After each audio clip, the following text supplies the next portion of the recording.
İstersen kör oynama. Sende huzur var güzelim, vur kendini mordan. Kalkma, varır olmadı hızır çal. Huzur senin kalbinde, huzur sensin de güzel. Bir daha sizde.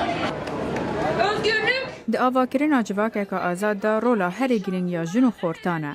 Ji ber vê yekê em dibêjin HDP Partiya Jin û Xortan e. Zidemkî zêde ciwan dîsa li qadayê haye derdorê eskerê leşkerî derdorê ji girtî dîsa qatilin baş e.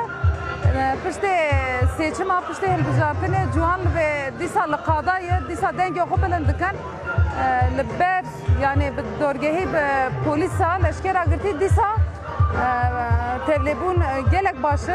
Ciwan ji bo HDP pêşeroja HDP pêşeroja vekîlê pêşeroja ciwan diya watayê da pir girîng e. Li ber wê êxebatê ciwana êhertin berdewam bike, ciwana ra timê herdim şêlenê ewa çêbibe û bi vê qeydê ciwanê jê hertim dîsa mîna germehiya berê li qada be.